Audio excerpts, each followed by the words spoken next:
Austin 316 says I just whipped your ass. And what's it gonna do? It doesn't matter how you're doing. Woo! Wheeling, dealing, limousine right, jet flag. Can you dig it, sucker? Would you please shut the hell up? You don't know what hard times are, Daddy. The cream will rise to the top, oh yeah. Oh, yeah. Look at the human rumble. What up, what up? Welcome to episode 125 of Keep the Kayfabe. I'm Mike, sitting here with my boys, ready to talk some wrestling. Crusher Fest is pretty much less than a month from upon us, so we're cruising through the special guests that are going to be appearing there. Keep the Kayfabe boys are going to be there, but we want to give you some backstory on some of the legends that will be attending Crusher Fest, taking place June 3rd and 4th of this year. It is going to be an absolute blast, and to be quite honest, pretty much this episode could culminate our podcast existence, because this has been a long-time friend of the show that we will be highlighting tonight, and it is Greg the Hammer Valentine. But before we get into him, we got to introduce the boys real quick. He's over in Glendale. He keeps it regal. His name is Steve Grobschmidt. What up, Grabby? Well, it's the big show. Oh, the yeah. Big bad show tonight. Great. Hey, congrats on the release of your new book, too. For pre-order, but thank you. Yes, it is available June 12th. And it's called Oh, The baby. Divided Man, is that right? That's correct. Nice. Gonna be Well, awesome. maybe if you get a couple paperbacks before Crusher Fest, maybe we can sell them out the back of your car, signed copies. While you're Maybe- here about wrestling, I'd like to Maybe give one to Greg, like Matt gave Eric Bischoff one of our T-shirts that he probably left in the Uber on his Greg way will be home, but like, that's okay. great, I could use some toilet paper. Exactly. Awesome. All right. Speaking of Matt, he's down in Bayview. He is freshly squeezed tonight. Matt Michelson. What up, Matt? All right, let's see if I can do this.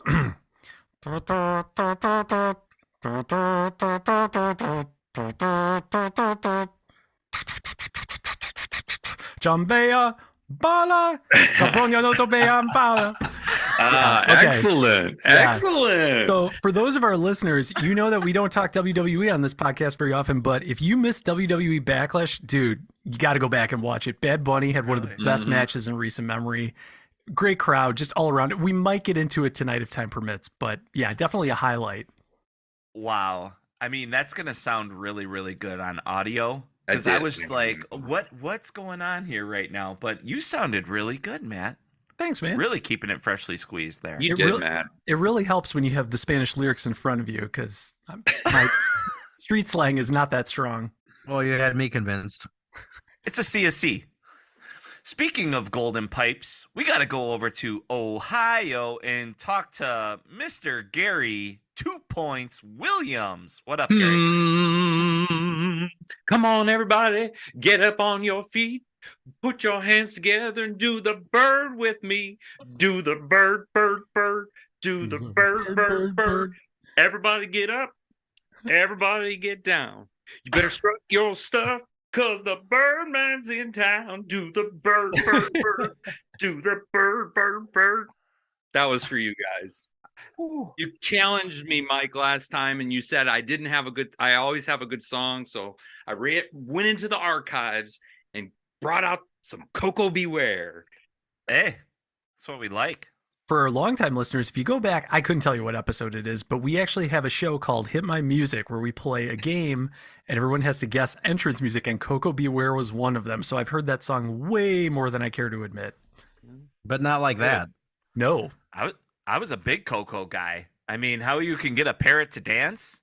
I know. Because Frankie. usually, Frankie. yeah, he had it going on. I like that, and thank you, Gary, for that very, very passionate song for us. I like it. It was very good. Really set the tone, and that brought us to some old school feelings. And the guy that we're about to talk about tonight is very old school, is he not?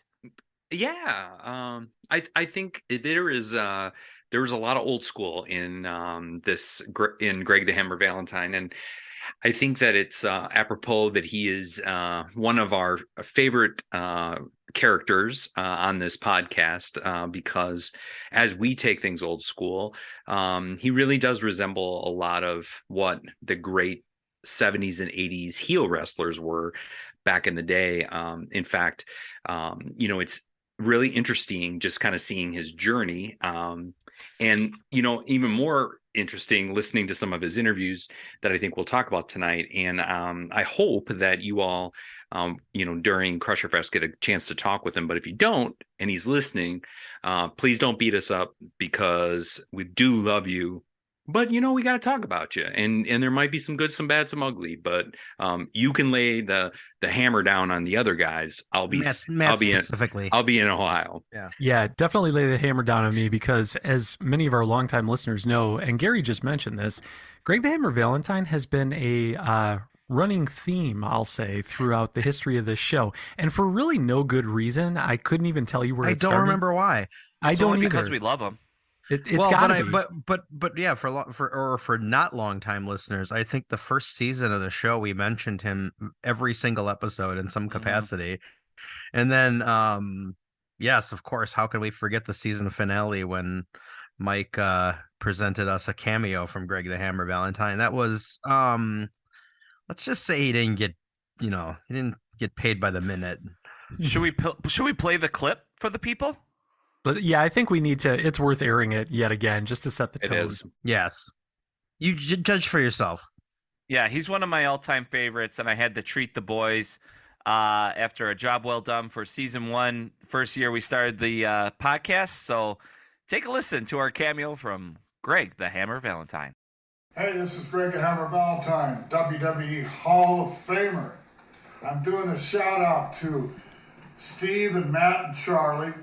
They own the Keep the Kayfabe Crew podcast. What a name, Kayfabe. You want to know a good kayfabe story from me? I was coming out of the ring in this town called Steubenville, Ohio. I call it Stupidville, Ohio. This guy spit in my face, point blank. I hauled off and hit him and broke his jaw. How's that? That's for real. And then Linda McMahon had to pay for it. All right, you guys, good luck on your podcast. Merry Christmas. An all-time classic. And He Mike really had to put the pay work for in. it. Yeah, I did. Best $100 I've ever spent, still to this day. Worth every penny. Well, it'll put some gas in the tank for him to get over to South Milwaukee. Like I said, he'll be at Crusher Fest June 3rd and 4th. So we can't wait to talk to him. So, Gary, where did it all start for Greg? Yeah, so his real name is Jonathan Anthony Wisniewski, and so that's a good Polish name. So glad he's going to be at Crusher Fest area. Fits right in South Milwaukee. It fits right in. Absolutely. Our people. He was born 50% of this podcast grew up in South Milwaukee. That's right. And 50% are Polish. Yeah. Born in 1951, he wrestled for almost 50 years, 40 championships. Crazy. Inducted in the Hall of Fame in 2016.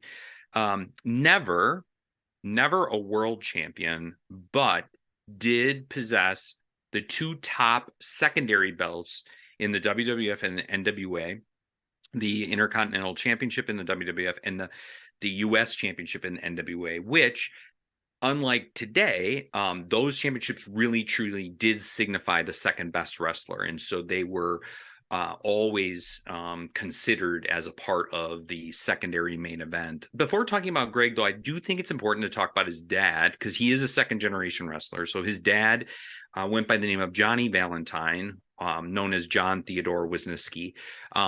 So really fascinating story. And I don't know if all of you remembered this. I think it was in the Territories series. They talked about the plane crash of 1975. And it, you want to talk about the ultimate of kayfabe. So this was the first bullet dodged in terms of kayfabe. The second bullet really was, we talked about it last week, was the Iron Sheik and Hacksaw Jim Duggan being in the same car getting caught smoking. But this was a plane crash that ended up hurting just about everyone, killed the pilot. Ric Flair was had a back injury. David Crockett was injured. He was on the plane. Bob Ruggers and Tim Woods were also on that plane. And this plane crash left Johnny Valentine paralyzed from the waist down. But one of the stories I wanted to bring up, because I just think it's so important to remember the kayfabe moments. So Tim Woods was a wrestler. His real name was George Burnell Wooden. So when he got to the hospital, he was the only baby face in the plane. So when he got to the hospital, he gave his real name George Burnell Wooden so that they wouldn't think Tim Woods was on the plane. So when you look at the article, it's actually in the Charlotte Observer says that George Burrell Wooden was in the car, and they claimed that he was a promoter when in fact he was a babyface wrestler. Talk about keeping it kayfabe. Oh, well, absolutely. Going even a step further, in Ric Flair's book, he cites that there was then this investigation going on saying, wait a second, Tim Woods has disappeared. Is there a connection here? So to protect kayfabe, Tim Woods, after being in a horrific plane crash 2 weeks later, got in the ring and wrestled somebody just to prove that he wasn't on that flight. And so Ric Flair quotes that moment truly was a man who saved the business. And so Johnny Valentine, Greg's father, was on that plane. And, similar to Orton, Valentine traveled with his father in different in his teens, almost similar to Bob Orton. He was traveling with his father and went to college and decided he wanted to drop out of college to pursue wrestling. A little bit different than Bob Orton's father, in that Johnny Valentine tried to dissuade his son from doing so, but he finally gave in. And also, like Bob Orton, either senior or junior, they did not train their son, which I thought was really fascinating. They sent them. Greg Valentine got sent to Stu Hart up in Calgary, and then he went to the Sheik in Detroit. But just interesting that they never trained their sons. Do you think they just think that's too nepotism just looks bad? I mean, if somebody else does it, they did it on their own, kind of. Yeah, I think that they're, especially in the case of Greg Valentine, he wouldn't even take the name Valentine. He completely separated himself from his father. I think they both were kind of paranoid about that, but then eventually he kind of did embrace it. Once he was he had basically two lives. He had an NWA Mid-Atlantic life, and then he had a WWF kind of life. And ironically, they all kind of intertwined with each other throughout his career. He ends up with about, I would say, 3 or 4 significant NWA runs with 3 significant WWF runs, and all intertwined with each other. Yeah, that's I certainly remember we'll talk about it in a bit, but when he was the Intercontinental Champion, is kind of when he came into my collective.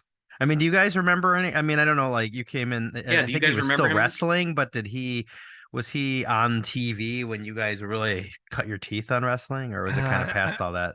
I mean, he was probably just a year or two before my time. I just missed him. I feel like I watched him just based on how much we've talked about him in the past. But yeah, unfortunately, I don't really have a good memory of him. Well, you probably wouldn't have in that area either, because he kind of is. But we'll talk about it. His trajectory. Yeah, he really did kind of keep to himself. It was fascinating listening. I listened to an interview, and I'm drawing a blank right now, the interview citation. I'll get to that at some point, but it was really fascinating listening to him, because I think he had some pretty interesting stories about some things that happened. I mean, a couple that I think one that I'll talk about in a little while, that was really fascinating in the late 80s in terms of, but one of the most significant things to know at the beginning was what the plane crash really was the impetus to get him into wrestling as a heel because his dad was sidelined. So he was brought in. Now, originally, and he was a really strong tag team with Ric Flair, a heel tag team. They had multiple runs with NWA and Mid-Atlantic titles, classic feuds with Gene and Ole Anderson.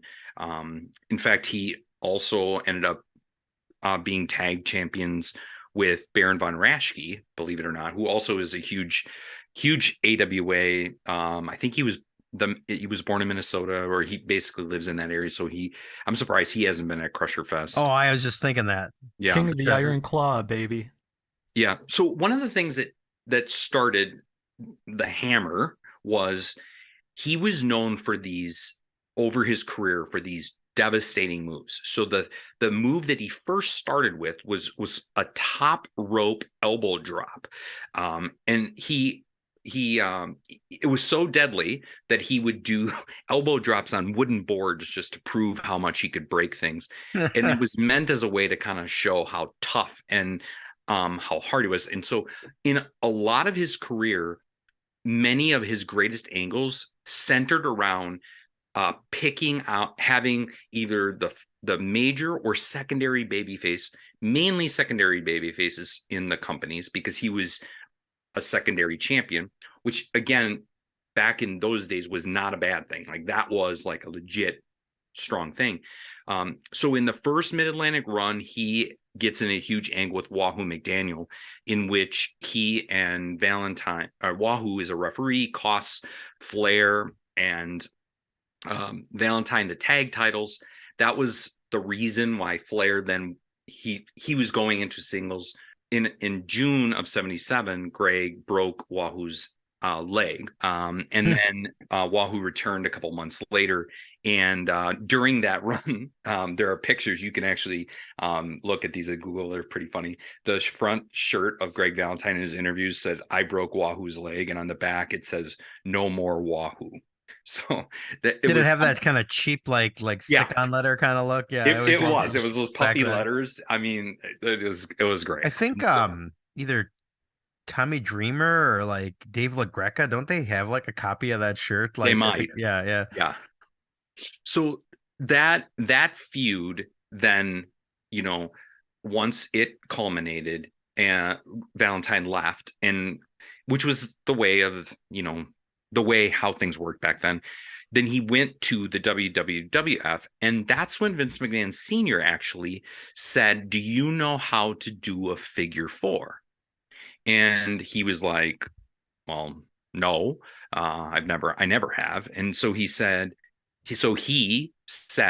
"I think this would be a great move for you." And so this is then, remember, WWF always about characters. Well, they wanted to create this persona of this very serious, methodical, beat guy who could beat you down and break your legs. So Vince Sr., he talks about in the video or in the interview I watched, Vince Sr. challenges him to learn the figure four. Now, I don't know if you guys are watching the AEW stuff right now, but they do a lot of stuff in the ring, prepping, in between, before match stuff. Greg Valentine said, "Yeah, I just had to go in the back in the dressing room and learn how to put it on different guys." So he didn't even practice in the ring. He was doing it in the dressing room on people. When he and Flair were partners, was Flair doing the figure four at that point? No, neither. Okay, got it. It wasn't until they both went into their singles kind of runs. So it was really fascinating to hear him tell that story, because I'm thinking to myself, like, so you went into the locker room and you did, and he would talk about how you couldn't even get the figure four on Wahoo at times because his legs were so big, but they still improvised and ran a pretty hot angle.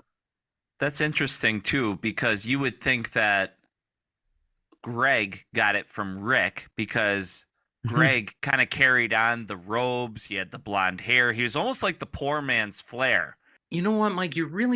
I didn't connect the dots, but it is interesting because they both. So while Flair was going on his run, Greg left for the WWE. So it almost was as if they kind of diverged. They Right. converged back in the second Mid-Atlantic run, when Valentine basically turned babyface and repartnered again with Ric Flair, only to attack him and kind of set up an angle where he broke his nose, and they basically feuded then during his second Mid-Atlantic run over the U.S. title throughout the territory in that second run.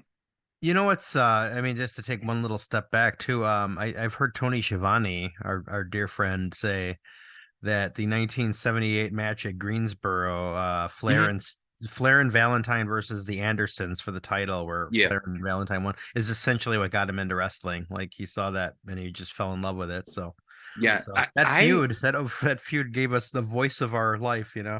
It's so interesting going back to that late 70s, because that's when those guys that we know now, the icons we know now, were really like, they were like the MJFs and the Darby Allins and the Jungle Boys of the time, right? The Austin Theories, they were just starting. And so it is just really interesting, you know, just seeing and hearing stories about what they were like then.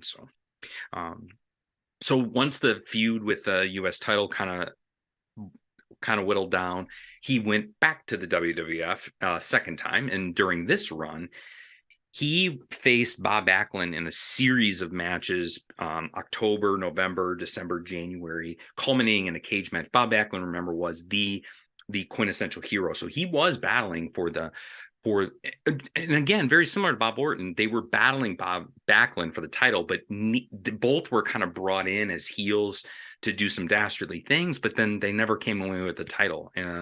So the push that he got was, there was a guy by the name of Chief J Strongbow. I don't know if y'all remember him, but Chief J was he was the second face, second strong. So there's Bob Backlund and Chief J, and Chief J came up to Greg Valentine, was basically like, "All right, I want you to put on the figure four. I want you to break my leg, so to speak."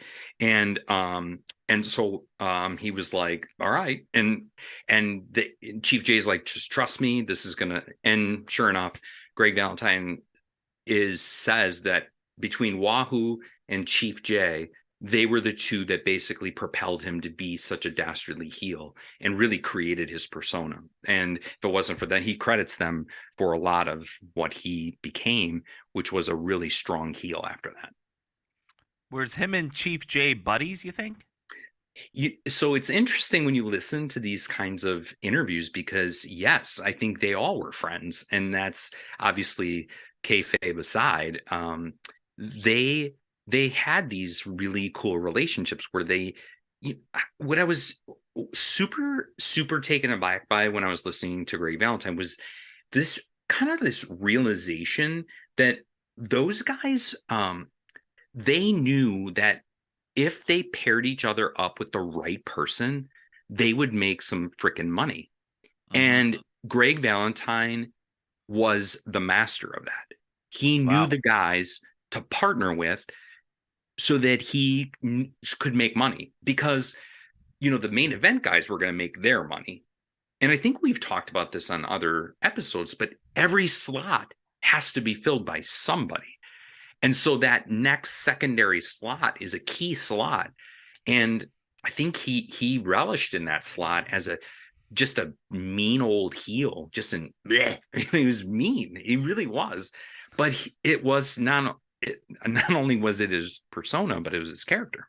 It's amazing how sticking two guys together can elevate one or both of them. Like, you think about right now in AEW, Wardlow's awesome. I think he was starting to get a little bit stale, and then they put him with Arn Anderson. Granted, Arn's not wrestling at this point, but instantly overnight, Wardlow feels like a brand new guy. Yeah. And I have to imagine the same held true, way back when Greg Valentine was breaking in too. Like, if he knew the right guys to partner with and could always change it up and stay relevant, good for him. Like, way to play the business. Well, and speaking of the next, after he left the WWF, 1983 Starrcade, which we could do an episode all, Steve and I could totally geek out on you guys on an episode all on its own, but that was like the first WrestleMania type event. It was closed caption. It was and he got buddied up with Roddy Piper and basically just went on a terror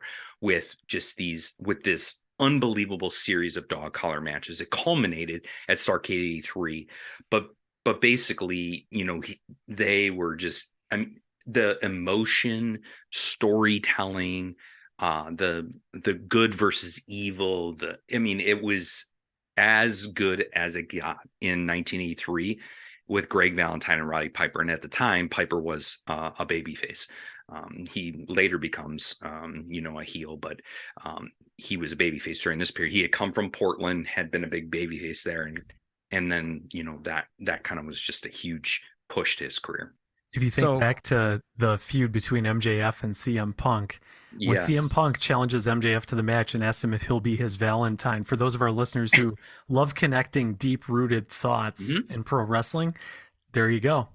Yeah. Well, and I was just going to bring up another AEW moment. I think it was it Cody and Brody Lee that had the dog collar match, and then they brought Greg Valentine in, and he sat in the crowd and watched it. So it's like they just double 2 times where they did the homage to the man. Yeah, I would urge anyone that's a fan to watch that match. I mean, it's an awesome wrestling match. He does kind of look like a little French bulldog. Like a lot of his facial features are pretty condensed, like like a pug. He kind of has a little dog, like terrier or Mike. You're Boston. welcome to say that to his face. I'll see how it goes. Yeah, I was gonna say, Greg, friend of the channel, shout out to him. We'll see him in a few weeks, maybe. We'll see. It's not like he's never heard it before. But anyway, the guy's a genius, and he is the dog collar master. So yeah, it is awesome that he gets thrown a bone as much as he does. Yeah. Well, then he leaves Mid-Atlantic. Obviously, he was no dummy. He knew what McMahon was doing. He wanted to join in. And so this is probably the quintessential 8 years of his career, which is the first he comes in. He had really nice things to say about Tito Santana. Said same thing. He's like, we could just, listen to this quote he gave. He said, "I don't do jobs and I don't do high spots." He was insistent and said this, like, I don't do jobs, I don't do high spots. He meant it. He would job, but only if he knew he would be able to get some heat afterwards, which was so old school. I mean, he was truly old school, and he doesn't no wasted motion. No wasted motion. He was very upset about where wrestling has gone, because he was like, listen, in a high spot match, basically, he's like, the heel is supposed to call the match. And he talks about being a tag team with Brutus the Barber Beefcake. They win the tag team titles. They end up feuding with the Bulldogs. The British Bulldogs are actually one of the first tag teams who focused on high spots. And Greg Valentine was pissed at Brutus because he would let the Bulldogs do too many high spots. And Greg felt like it rubbed away from their heat by letting them do that. And so he actually, talked a little bit about that, which I thought was really fascinating. Just a precursor to that, 285-day run as an Intercontinental Champion. That's the 5th longest in IC title history. So that Greg Valentine. And then Steve, you remember the win over the US Express. And then basically, they go through a series between WrestleMania 1. In WrestleMania 1, he was told to lose to JYD. He refused, and he ended up basically having Tito Santana tell the ref, because he got the pin by cheating. Santana ran in because he was the one who lost the title to him. And then Valentine's forget it, and he leaves, and JYD wins by count out. WrestleMania 2, not the title. But not the title. WrestleMania 2 was the loss to the Bulldogs. And then in WrestleMania 3, basically, that's with the end of the Dream Team, Beefcake and Valentine, that they end there. And then he gets partnered with Dino Bravo. And he talked a little bit about just not being really comfortable, but trivia for the three of you. In the 1980s, Greg Valentine said that the WWF was famous for paying out cash. Approximately how much a week was Greg Valentine bringing home? Oh man, I'm gonna go with $150 a week. Okay. I'm gonna say 3,000. Okay. I'm gonna say 3001. Is it Price is Right rules? Wait. It is now. 20 grand cash a week. Wow. A week. What? A week. Wow. In the 80s. That's cocaine money. That Yeah, is it probably was. so I listened to this interview, and again, I mean, I'm sure you guys, my dad was like this. My dad always carried cash, right? He's cash is king, right? He would talk about how he's like, yeah, some territories like the NWA, they pay us in checks, but not the WWF. It was cold, hard cash. And so he was relishing in this. But yes, he said, I was bringing home about $20,000 a week. And what set him off was he was told to job to the Killer Bees and was like, nope, not going to do it. Those guys, I'm not jobbing to them. And so 20K and he couldn't do it. Yep. So it was at that time, okay, that basically he told the WWF, I'm out of here. This is one of the coolest stories I heard. So just prior or around that time, he got a call from Jim Ross. And Jim Ross, and in essence, Ric Flair said, you need to come here to the NWA and be the fourth horseman. Huh. So Barry Windham at the time was a babyface, and they end up, Valentine was all set to go, and McMahon called him back and basically was like, okay, you're right. You're like, we shouldn't have done that. Let's bring you back, that type of thing, and saved him from going. In essence, promising him that he would, kind of wrestle this angle with his buddy Don Morocco. And he says, I passed it up. And I think it would be interesting if you guys asked him about this, but I think it's a regret of his. I think he wished he had gone, because if you look after that, he had the feud with Don Morocco, which also has a hilarious story. And then the feud with Rodney Garvin, and it pretty much is never the same after that. Well, and he's like tailor-made for the Horseman. He's got that yeah. Yeah. So the funny Don Morocco story. So superstar Billy Graham was an on-air persona at the time. He had a plastic hip. And so they I remember that story. You remember that, Steve? Yeah. They ran an angle where Valentine put him in the figure four, the old man with the plastic hip. So basically, he and Morocco start going on this kind of same concept as before. He's like, I know Don would wrestle good matches. I'm going to wrestle a good match. I can make money with him. So basically, they are on this European tour. And the story goes, they were taking liquid Valium, not Greg Valentine, but Don Morocco and the Bulldogs and JYD. And they were in a double-decker bus. And as they were getting to their destination, in the bus were the major network executives from the UK.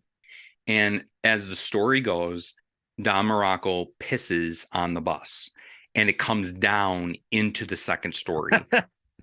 And basically, the first level? On the first level, from the second level down to the first level. Yeah. And basically, they really embarrass themselves in front of these executives. Now, again, this is at a time when the WWF is not quite, they're there, but this is just after WrestleMania 3, which was really the thing that propelled them, but they still weren't mainstreamed. So the story goes that Nick Bockwinkel was the agent and pulled them in and basically started reading them the riot act. And Don Morocco put his finger right in Bockwinkel's face, ripped his shirt open, and basically accused Bockwinkel of being quote unquote a pecker checker. Oh, Whoa, you don't call someone that lightly. Because Bockwinkel was the guy assigned to do the drug testing. Oh, So they referred to checker. him as the pecker checker. And McMahon was like, okay, we can't have this happen. Greg Valentine is pleading with McMahon because he knows that this is his way of making money. And McMahon's like, nope, he's got to go. And he fired him. And then Greg was like, what the hell?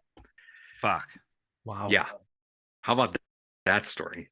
Pecker checker. Pecker checker. God, I love that. I've often, I've wanted to take the time on this podcast that I'm pretty sure, Mike, that you're a pecker checker that's been checking on us all along. Like you've been reporting. You've been reporting to Spotify about our goings on. I don't even need to see your faces if you whip them out, guys. Like, we're fine. Yeah. Oh, we're talking about like drug tests, not what your dicks look like. Sorry. Yes. To both. I pray Jesus that gets edited out Christ. for the listeners. It will not, nor should it. So 1989 is pretty much Valentine's last kind of like legit feud. It's with Ronnie Garvin.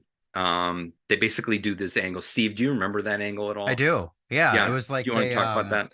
Sure. They they start off. I mean, they're both kind of the rugged types. One's a baby face, the other one's the asshole. And they get into a feud, and I think Valentine. Oh, there's like a loser leaves town or no retirement, right? Match. Yes. And Garvin loses because of shenanigans, and he becomes a referee for a while. But then,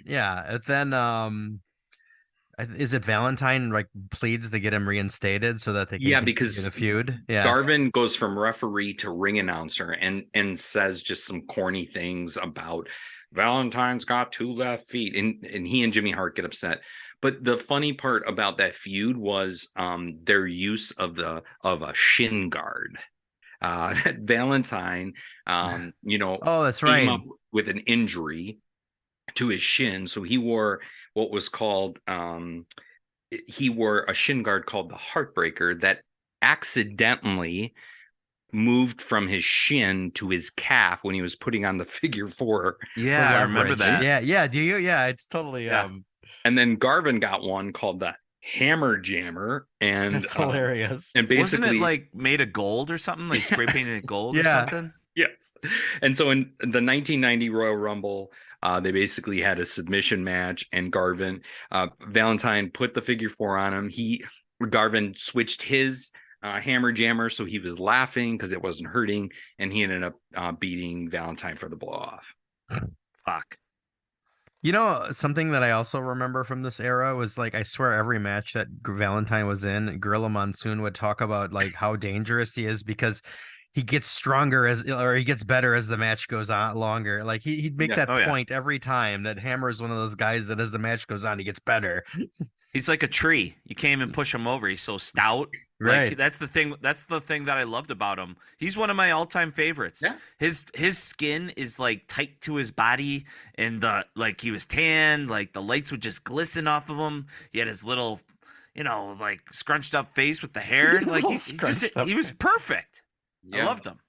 No, you're right. And I think in a lot of ways, yes, the rest of his career is kind of anticlimactic. He gets in this tag team with the Honky Tonk Man, Rhythm and Blues. It was comedy act, and I don't think he was very happy about it. No, he didn't. I wasn't happy at all.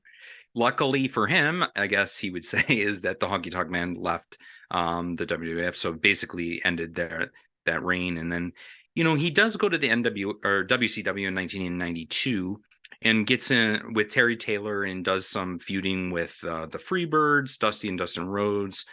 But I think this is the best story to end the night. And it was confirmed in the interview. And I recall the interview was with Title Match Network. So shout out to them for the research. So in 1992, on October 19th, he was set to wrestle Sting at a WCW Saturday night taping. So at their Saturday night taping show, he was told by then Bill Watts, he's going to have to lose to Sting. And he's like, no, I'm not. And they were basically like, well, yeah, he's like, I don't do jobs, not to this guy. Wow. And so he resigned. Some nobody. He resigned. Yeah, what did Sting ever do though? He resigned. He was Yeah. like, I'm not losing to that guy. That story right there, I think, is a great exclamation point for who Greg Valentine was. Like if you earned it, he was old school as old school got. If you earned it, he would be with you. But he believes strongly in kayfabe and the heel, and he was like, the heels, there we have a purpose, and he knew how to make money. That's for sure by partnering with the right people. But boy, what a tough son of a gun. Yeah. He sounds like he really sticks to his beliefs, like, and I respect that. Like, for someone who like just is very strong into what they think and feel, you got to respect it. And yeah, the guy is a genius. If you can press the right buttons to get people to feel something, that's all wrestling is. You got to get the right combinations, the right time, skill level, all that. Not to go into hockey here, but there's a lot of things that are relatable with hockey and wrestling. You got to get the right combinations at the right time, the right matchups for what it is that you need to do. And a lot like hockey too. I mean, there's guys who are perennial scorers, and then there's those guys that are the number 2, number 3 guys that aren't afraid to just throw you into the boards, and that's their gig. Like, that is their gig. They do their job. And I think that really simplifies, Greg Valentine and his career. Awesome. Well, very good, Gary. I mean, we cannot wait to meet him at Crusher Fest. Yeah. Tell him what's up and just tell him how great he is. Gary, you're not coming up from Ohio, or what's going on? Well, I don't know. We'll see if I can make a guest appearance. Come on. I don't want to spoil the show for the guys. So, well, you got but a I guess place to stay. I'm becoming one of the guys, actually. So I mean, yeah, we'll see. I'll talk with my agent and have him call you. Speaking of agents, what did you guys think? Let us do a little. Let me reverse the script. Normally I'm the one doing the talking, but Matt, you made a comment about this, and I think it would be cool for us to talk for a little bit about, because I think there's a lot of connection to what Backlash was about, and some things we talked about here, in recent podcasts, which is, Puerto Rican wrestling and the energy. We talked about the Bushwhackers. Remember, they could hardly get out of there because it was rioting, right? But I really felt like Backlash was an homage to old school wrestling. What did you guys think?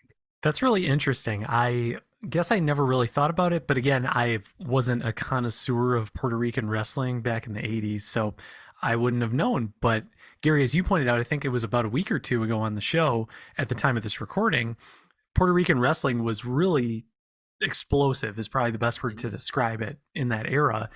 And so for those of our listeners, we mentioned this earlier, we usually don't cover WWE, but this past Saturday, WWE held their annual Backlash pay-per-view, always the one right after WrestleMania. It's usually kind of a stinker, to be very honest, but I will say this had to have been the best Backlash ever. There's not really much that's memorable on these shows. You might occasionally get one good match, but this card from top to bottom was rock solid. The match that everybody has been talking about is Bad Bunny versus Damian Priest, which I kind of laugh about because Bad Bunny obviously is a rapper, not a pro wrestler, but he is phenomenal at pro wrestling, especially for someone who's only had a handful of matches. And then you have Damian Priest, who is good. And, all the guys here on Keep the Kayfabe sort of saw him when he was first coming up in NXT. I think maybe he did some time in Ring of Honor before that. But regardless of that, he isn't really thought of as this top level megastar in WWE, but he carried himself like one in this match. And I think it just elevated the whole thing. You also have the crowd cheering at the top of their lungs. I mean, it was like a Stone Cold Steve Austin level pop when Bad Bunny came out. Just to give you an idea, if you haven't seen this match, go back and watch it. I'm pretty sure the entrance, if nothing else, is on YouTube. The match went 25 minutes, which is nuts for a celebrity match. There was run-in after run-in. All of them were timed perfectly. Like, this was true WWE sports entertainment at its best, combined with the hotness of a Puerto Rican crowd. Like, it's just phenomenal. At least I thought it was. Well, I mean, and, the other thing, Matt, and Mike, I'm sure you would agree, the chemistry between Priest and Bad Bunny was clearly visible to someone like us to someone who's really watching the match, because like they are legit friends and they've known each other for a long time. I mean, we know Damian Priest carried that match, but the things he did to bring reality, I mean, like, he choke slams him and Bunny is out, and Bunny was not kicking out. Priest lifts him up, right? Or he puts him through the big table in the back, right?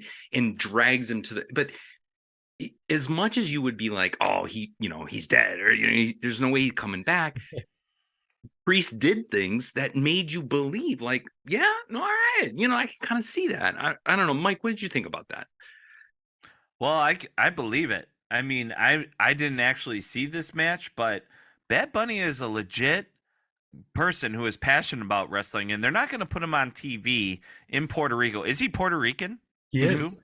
All right, so they're not going to. They both work. They're not going to run that match if it's not going to do an entire country justice. You know what I mean? So the fact that they placed all this trust into both of those individuals is just, it's awesome. That's going to be something that maybe we'll talk about at Crusher Fest 25 years from now. Yeah. When Bad Bunny and Damian Priest had there. One of the things that just popped into my head that really speaks to how far Damian Priest actually has come. I mean, I just said he's not a top level megastar, right?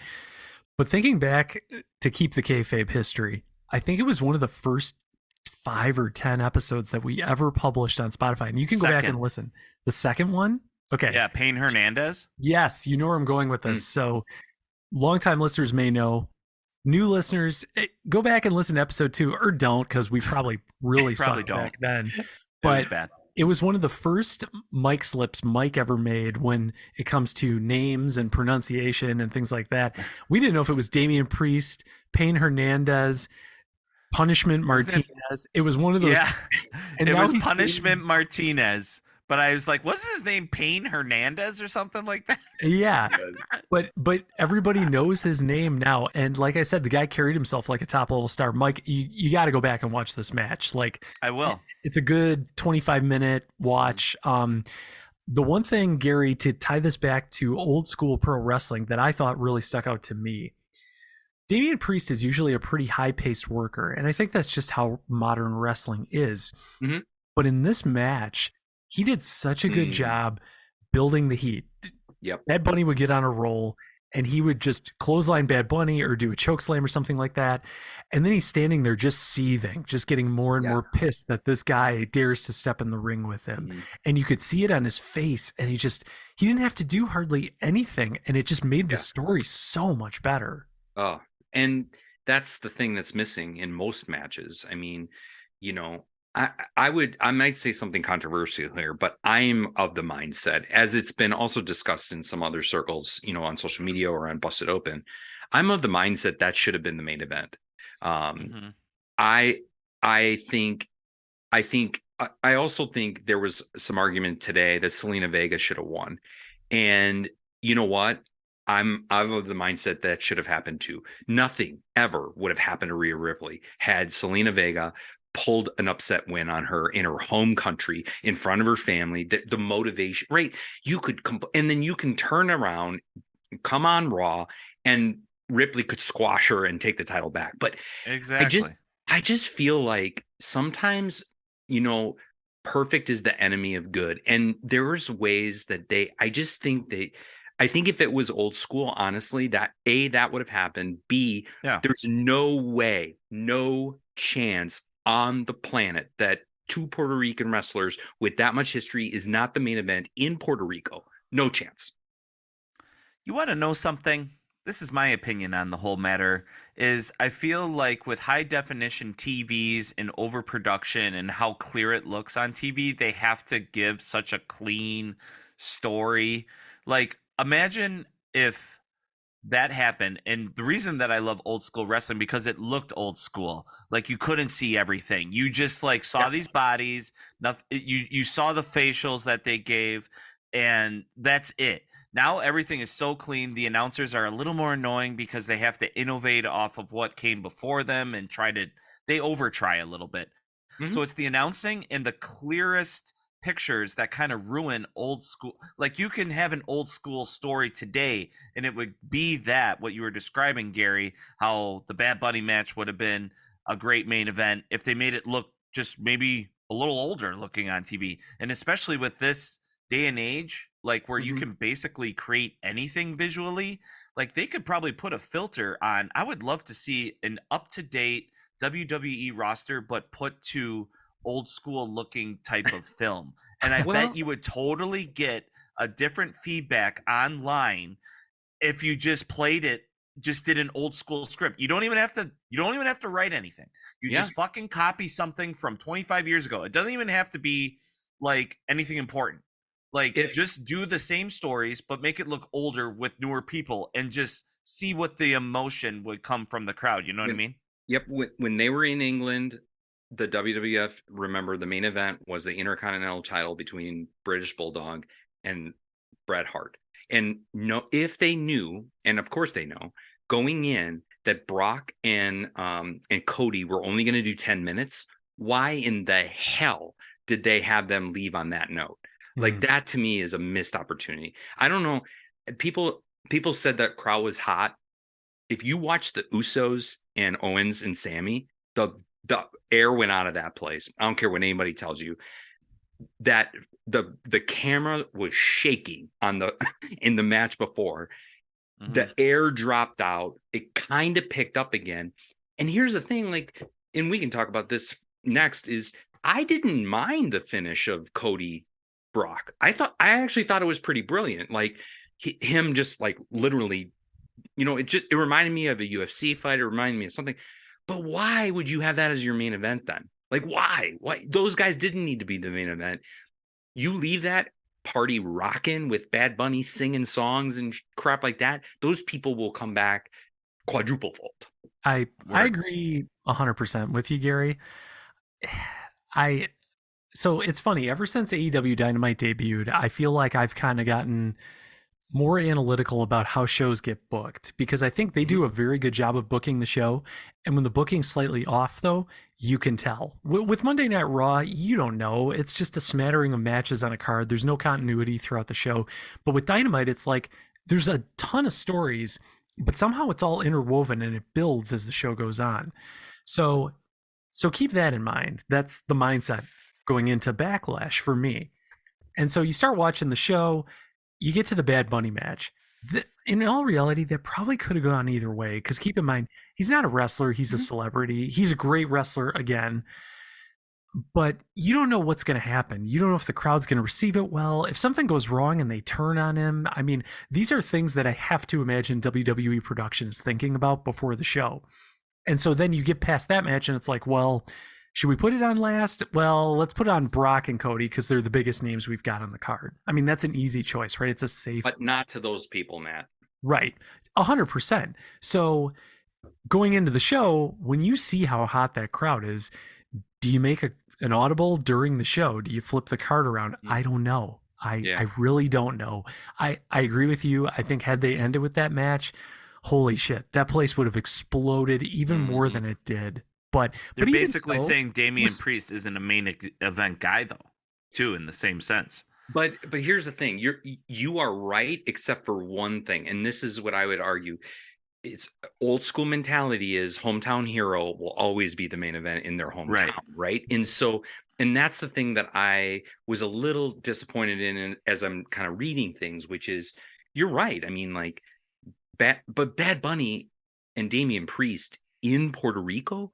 That is their main event. And that was their main event. And that was everything. Those are two iconic people. Whether we believed it or not, they believed it. And that's the sad part is I think they got cheated of having of not being able to like I would argue that Owens and the Bloodline, Zayn, Cody and Brock, you want to talk about like a tea kettle. If those two matches were going on and they realized Bad Bunny and Damian Priest were last, that place would have just kept rising.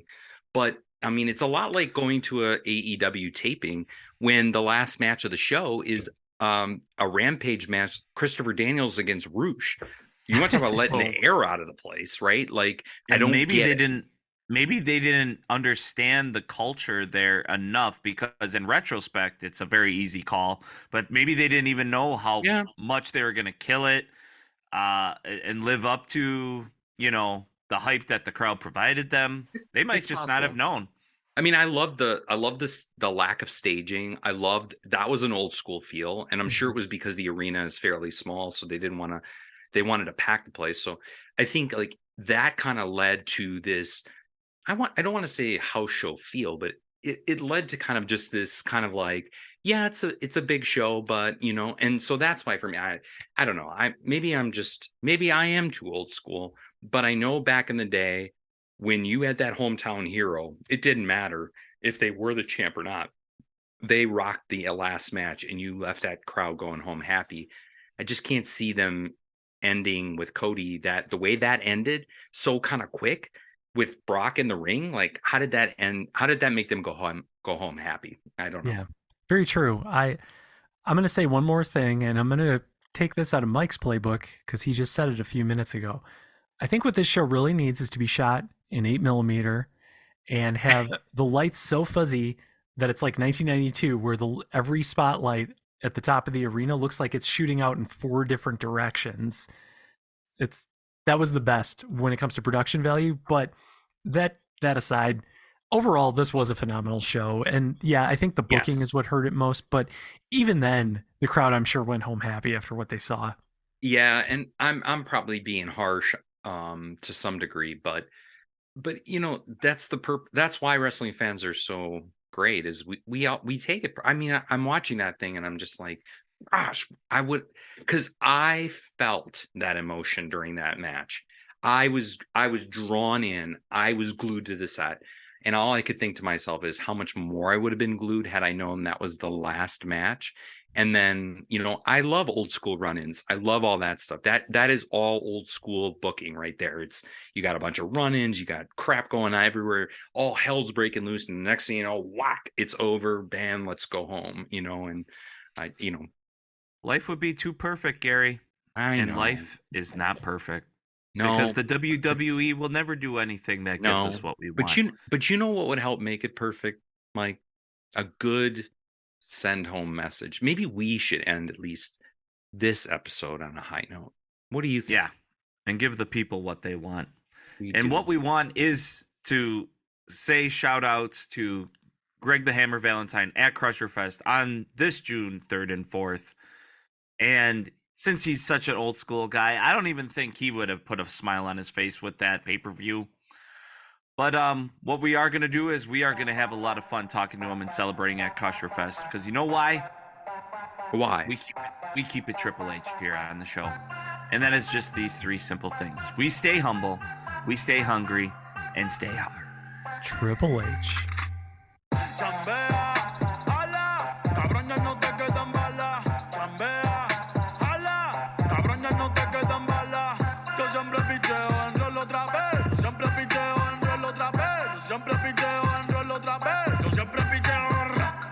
Dímelo, parcero. Siempre con la seta y no somos salseros. Ya Susan soltero. Dijo que te va